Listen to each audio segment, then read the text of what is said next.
right, folks, we're back for part two here. We covered a whole bunch of things in part one. If you watch part one, when you get towards the end of the video clip, it actually leads you to this part two.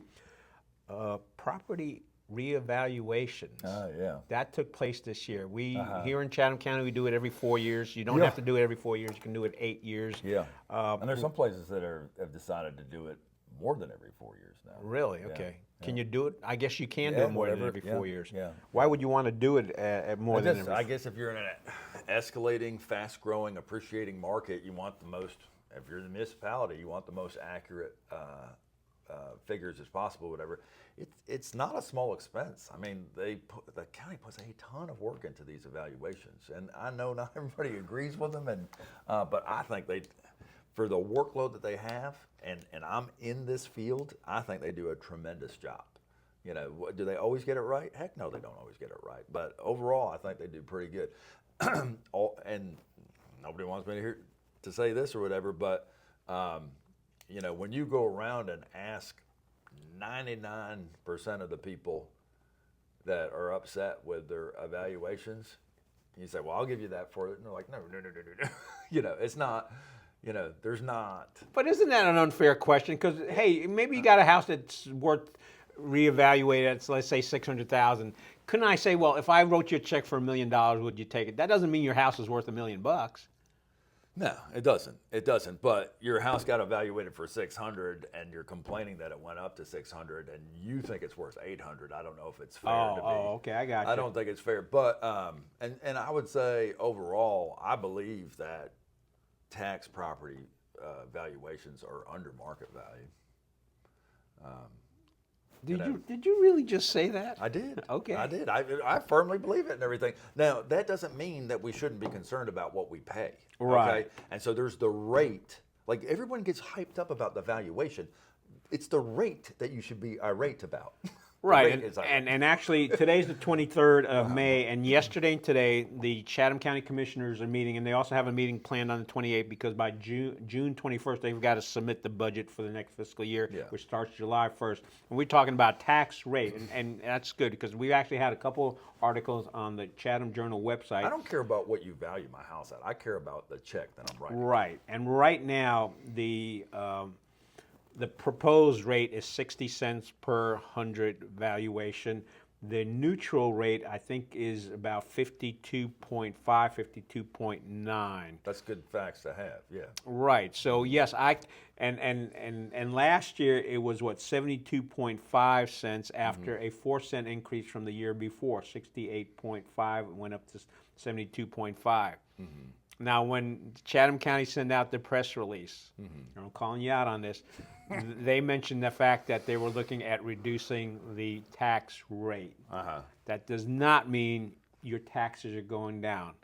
If your property, and I took a look at the numbers, if your property gets reevaluated for more than 20% at that 60 cent per 100 rate, your tax, the actual taxes that you put out, and Eric was kidding me. Yeah, you're going to pay what, a few $100s more? And I'm like, yeah, that will pay for a few more breakfasts at McDonald's. Yeah, what you're going to pay next at the end of the year is going to go up. But if they bring it down to 52.9, that would be neutral, and that's what they figured out. And that's what they released. Yeah. I think people should be more focused on the rate, and they should also be focused on the cost of services and what services they're getting. Right. I mean, because that's what your tax money's for. So, you know, if you like the job that your schools are doing, you know, that's part of it and everything. If you don't, that, you know, I mean, if you have someone come and pick up your garbage, that's great. If you don't, you know, I don't have anybody. I take care of mine. I don't either. Right. And so that's what do you have municipal water and sewer, or, you know, and I know we pay additional for those, but these are all things that are covered and are in the budget. That's what we should be concerned about is services and what we're getting. And then, you know, I love the fact that you have the number on what the neutral rate would be now, but I think we would all agree that stuff has gone up over the last 4 to 8 years, you know? Yeah, I think some of the things that are included in there, and I actually talked to a couple of folks who work for the counties. They're looking to have a 4% cost of living increase. for schools. They're looking to increase the teacher supplement here in the county by $400, and then they're also looking to do, which the state abandoned a bunch of years ago. If you've got a master's degree in teaching, that you get a your pay, you've got a pay boost in it, and I think the sheriff's department is actually adding seven new officers as well. Right. Because Sheriff Robertson had done a presentation for a breakfast club at 79 West, and he just went over how, because the county's growing, they just need more people to cover the county. Because we're what? We're like the 10th largest county in the state. Not only do we need more people, but we have to remain competitive with our surrounding municipalities. I mean, we're in a price war as far as maintaining these people. You know, I mean, if Wake County or Orange County pays more, we're competing with them. Yeah, but the folks in Chatham County are nicer. Well, this is true. This is true. All right. So property valuation 20. They're having, and you can actually, if you go on to the Chatham County website, you can find a link because they are live streaming it. It is all North Carolina state rules laws require that these meetings be open. So if you wanted to, you can actually show up at the Ag Center and sit there, and they will look at you going, "What are you doing here?" No, I didn't say that. And to your point that you brought up is that you can appeal these valuations. Yes, you can, and that date has closed because I think that was last week. Right. And yeah, they do that every time they have it, and you submit it, and they'll come out and check out your property. You can make an appointment for it, or they'll make an appointment if you're there or not. All right. We've talked about this all in part one, and here we're in part two talking about revaluation. What the heck is a young family, as we mentioned, with average income? Let's go with the median income of $88K, or someone who's working, a teacher, a police officer, a sheriff's deputy, a firefighter. What's a young family like that supposed to do? Is there places for them here in Chatham County? Do they need to have family that has land here in Chatham County, or do they need to go to Lee County, or what other? What's a young family supposed to do that's making a median income of $88K? It's slim pickings right now. Yeah, I mean, they're going to be pushed for. I mean, we see our prices drop when we go south and west of this area. Okay, so I mean, it's amazing the difference in numbers. North and west of Pittsboro versus north and east of Pittsboro versus south and west of Pittsboro. It's crazy the difference. That lake is a beautiful amenity, but the other side of the lake is, people will have sticker shock. I cannot tell you how expensive that side of the lake is right now. And it's not like Big Woods Road and all those houses are in Seaforth. Those are nice places, whatever. But it's a tremendous difference in price from one side of the lake to the other. I don't know how anybody affords stuff like that. The land prices between the lake and the Wake County boundary right now are incredible. I mean, I think I sold 7 acres for $920,000. So is this still in Chatham County, or is it? It's still in Chatham County. It's just up to between you go past Seaford High School Road. Like 751. That's Okay. a nice line. I mean, there are differences in prices west and east of 751. One of the reasons for that is because Cary and a tiny bit of Apex have bled into servicing those areas, so they have sewer. So that makes a big difference. But I don't see sewer going on the other side of 751 anytime soon. No, and I don't see sewer between Pittsboro and the lake area happening anytime soon. Yeah, and you mentioned Seaforth. Actually, Seaforth School District has the most $1 million+ homes in the entire county. That is a beautiful road. I mean, I did some work and some sales down at the end of Seaforth, and they're beautiful homes. Yeah, and I've got a drone footage of Seaforth when they opened up that you can see how as you reach. I had a helix out so you can see all the lake as to where the school is, and the school's located on a nice piece of land. Yeah, I mean the southwest part of the county is probably one of the most affordable areas. That Bondley, Bennett, Bear Creek, Goldston, Gulf.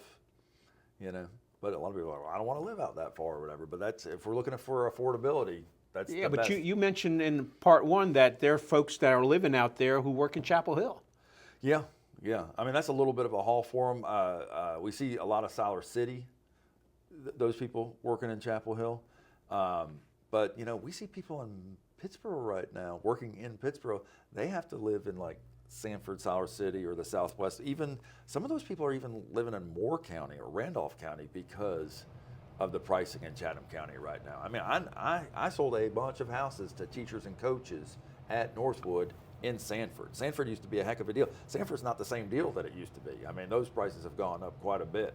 And also Siler City's usually 30-40% cheaper than Pittsboro. It was just a few years ago that you could find a house in Siler City between 80 and 120. You're not going to find anything in Siler City under 200 right now. I mean, it's just, there's a huge change. Yeah, a lot of things seem to have changed since the COVID period. So, Yeah. Going back to the young family housing, so you're basically a police, regular folks. So basically, they're going to have to go south or west of Pittsboro to be able to find something. Yeah. And I wish we didn't have such a stigma on manufactured housing. I know that gets a bad rap. I know, especially tornado season, nobody wants to talk about manufactured housing or whatever, but manufactured housing is affordable housing in a rural area. If we're not going to have municipal sewer, and you know, and mom or dad can give us an acre or two, that's really a great opportunity for people to start accumulating some wealth and having a home. Manufactured housing has gotten a lot better. I mean, All right, I'm going to interrupt here. Yeah. Your definition of, again, for folks listening, what's your definition of manufactured housing in this area? Because different folks have different concepts about Well, what actually manufactured. there's some legal definitions, and so Okay. these are really important. So a manufactured house, or what some people call a trailer, is something that, you know, it's delivered on wheels. It might come in 1, 2, or 3 parts, single wide, double wide, triple wide. That is something that is built to federal HUD code. Okay, that's HUD standards, and they actually have a VIN number on them, and they can be permanently attached to your property. You can take off the trailer hitch, you can put it on a permanent foundation, and that is officially a home at that point. But that is something that is made somewhere else in 1, 2, or 3 parts, and it usually has a lower pitch roof or whatever. But you go underneath it, and you will see an actual metal frame. So that is what a manufactured home is. A modular home is something that's built to the North Carolina building code, which is a higher standard. Those are built in sections, you know, whether they're 4 sections, 12 sections, 18 sections, or whatever. Those are built in sections in a controlled environment, and then they're brought out to your property and put together like a piece of a puzzle. That's a modular home. Modular homes are built to North Carolina standards. There is a little bit of a gray area. You can modify a manufactured home to North Carolina building code, so that's called an on-frame modular. I don't want to get in the weeds there because there's some bleed in between. And then when you get into the modular home, there's something that's called panelized homes. That's where like the walls are built ahead of time, the roof trusses are built ahead of time, and so it's between a modular home and a stick-built home. But even stick-built homes right now are more modular than they've ever been. Even like your expensive, because we've all seen prefabricated roof trusses go down. That's pretty much standard in the industry right now. I think we've all seen those like tub shower inserts, and you know, so there's more modularization of stick-built homes. But I think that manufactured housing has a huge stigma, and there's a lot of neighborhoods that have covenants and whatnot that prohibit them. The county or other municipalities need to open up their minds a little bit and not be so anti-manufactured housing, because that is an opportunity that creates affordability. Right.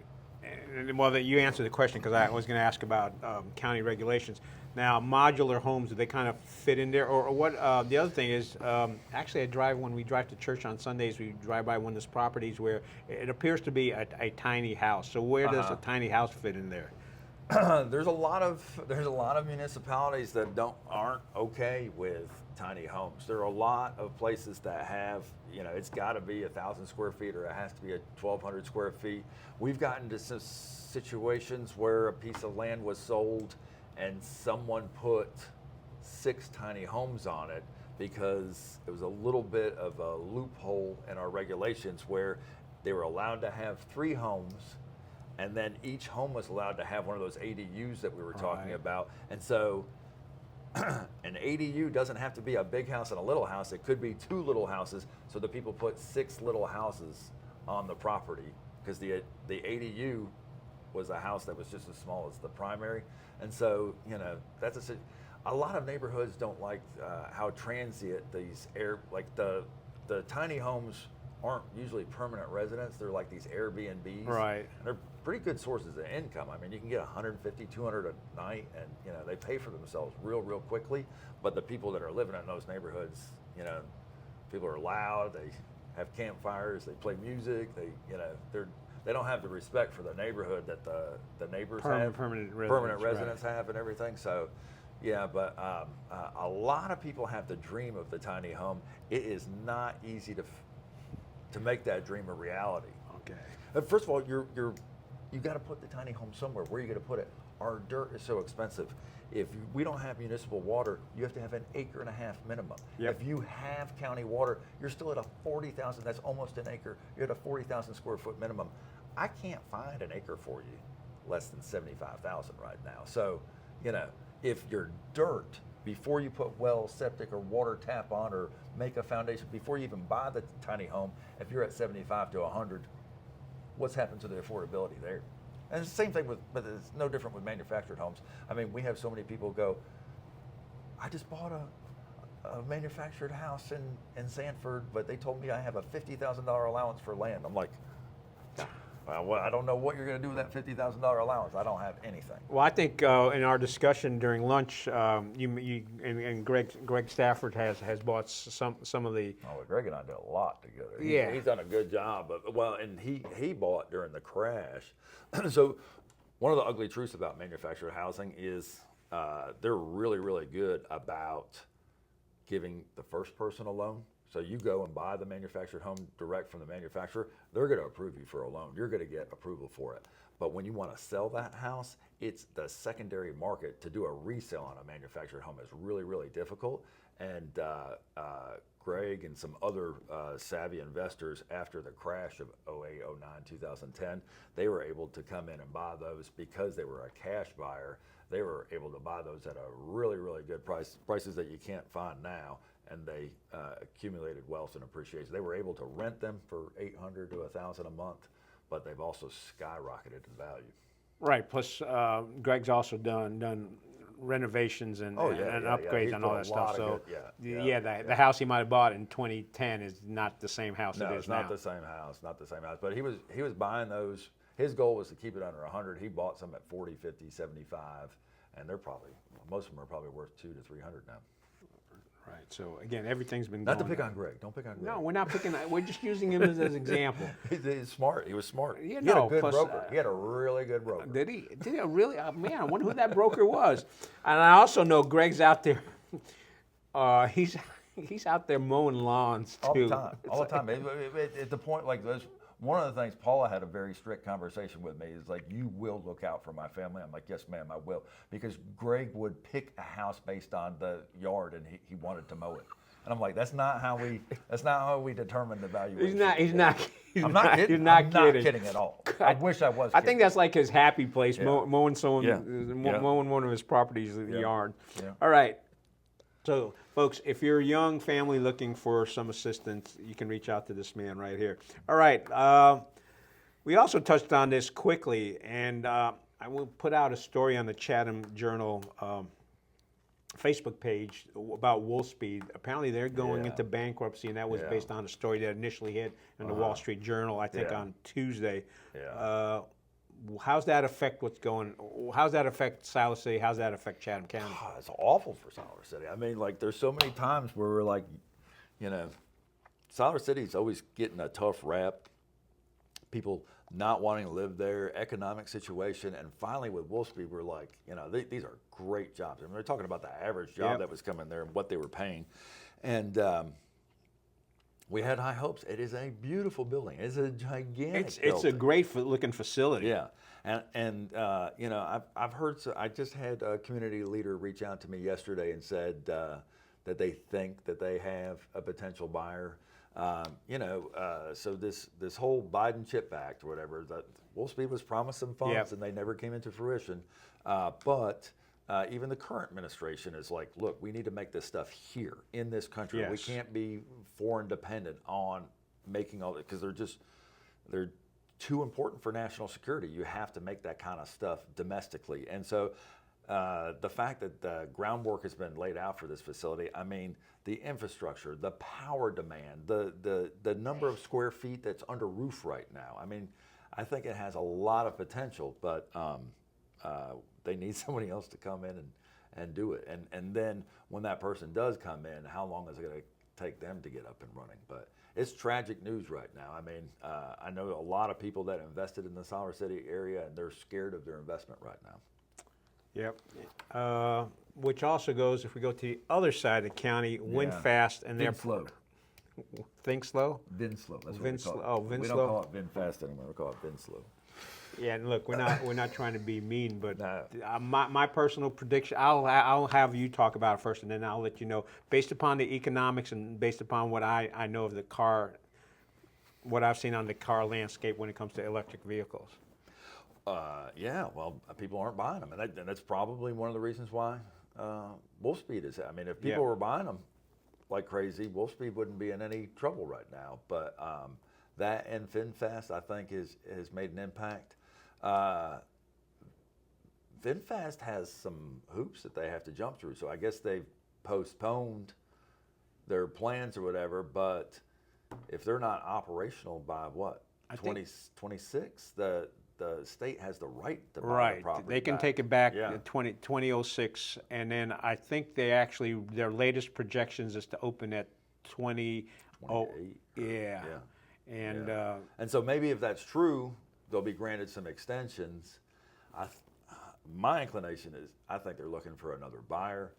I've seen some South Carolina and Georgia plates in the area. I've seen some suits come into my office and ask me for some information. So I know that there's people that have been looking at the site or whatever, but and I know that there was an attempt to get stock sales and corporate funding for VinFast that were unsuccessful, and then the leadership of VinFast said, "Okay, forget it. We'll just do it ourselves." But I don't know if that's if you look at the financials on WinFast, and if you look at WinFast EV numbers compared to the market, I think right now Tesla is the biggest EV person that overrun everyone, including our big U.S. companies. Ford's not making money on EVs. I don't think WinFast is going to happen there, but I think that's too nice of a property for there not to have something go in there. Again, it comes down to the infrastructure, the power, the water and sewer, the eminent domain that had to happen for the roads to be straightened out and widened, and that tax incentive package that the state was able to figure out for VinFast ought to be transferable to the next person, as long as the jobs are coming along with it and everything. But man, I mean, Moncure and Siler City got a kick in the teeth. Well, the interesting thing too is if I heard correctly a while ago, there was a blown opportunity on having a Toyota plant located in this area as well, but. Apparently, a bunch of politics got in the way of that. That does seem to be doing well, and I do a lot. I just had a farm sale in Climax, and I do stuff in Pleasant Gardens and Liberty, and I do stuff between Liberty and Greensboro with land sales, and that area, there's a lot of cars going in and out of Toyota. People are working there. Yep. So Well, they've got a good operation, and Yeah. I lived in Lexington, Kentucky when they first set up their manufacturing facility in Lexington, Kentucky, and I know when that came in, I was working back then. It was GTE, now it's Verizon. There was an explosion of activity in that area, and they settled in well. I mean, I think if you're driving a Camry, that's probably made in Lexington. They may be making some other things out there. So. When I meet with investors and they're looking at potential land purchase, or they're going to do some kind of subdivision, I love the fact that I would point out VinFast, Wolfspeed, Toyota, and then I'd point out Disney, Pittsboro, Asteria, and Chatham Park. And to have those 4 points and then to point to a property that was between those 4 points was a great selling point and everything.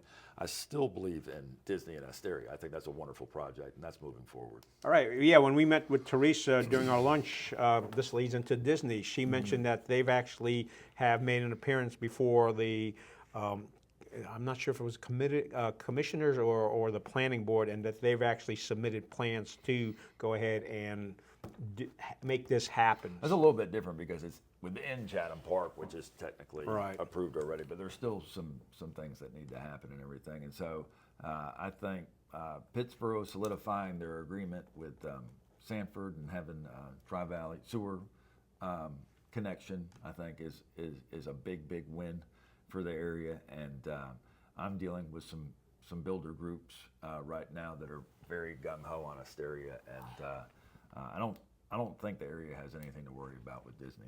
All right, question that actually I've heard several people come up, because you mentioned when Disney first announced that they were going to build in Pittsburgh, you're getting calls from all over the country. I was getting calls from people that I went to high school with in upstate New York that I haven't heard from in forever, and they're like, through Facebook and whatnot, they're like, "Don't you live in Pittsboro? Why is Disney coming to Pittsboro?" I mean, they were in shock. Yeah, and that seems to be the big deal. So. The question that people are asking is, because there's been a whole bunch of numbers thrown out, because they've done this in 2 other locations, I think, because the county city manager had mentioned that, because they took a look at those to see the pros and cons, and as any project, there's always pros and cons. What do you see right now as the average selling price for something in Asteria? I don't know enough about it to speak of it. I've heard that the first section is going to be in the $800,000 range. I heard that too. When we look at, so their first was Celebration, and that was all over the place as far as pricing. And their second, I guess, is Palm Springs, Yep. California. That I've heard is like the 1.2 to 1.4 range as far as starting price or whatever. So we're cheaper than California. But man, 800,000 is a shocker for this area. That's above our 725 that we were talking about. I know. And that's what skews the numbers for the entire county is numbers like that, because there are areas that kick that number up. But even there, as we were talking about the younger families, it's hard to be able to find a house for $400K. That demographic that they're going after is young grandparents with young grandkids that have just transferred to the Triangle area. Okay. So 800 might be more feasible, tangible, Isn't that also geared toward the adult Disney fanatics that kind of would just love to live in the make-believe world of Disney all their lives? You're going to be able to roller coaster to a grocery store. Look, I can't even get fireworks over the courthouse, but if they can roller coaster. We talked about this before. Nobody wants fireworks over the courthouse. I We do. had fireworks over the courthouse a few years ago, and I don't think they want to see that again. Yeah, that was bad. Look, if somebody can Photoshop fireworks, I'll get a nice picture that's good. of the courthouse, and you can Photoshop pictures in there. And the other idea that came up was, hey, let's have one of those zip lines running to you. Greg's going to do that. We'll have to put netting over the road somewhere, so if you fall down, you don't hit a car. All right. I'm going to take another quick break because we're running, and we're going to finish up real quick.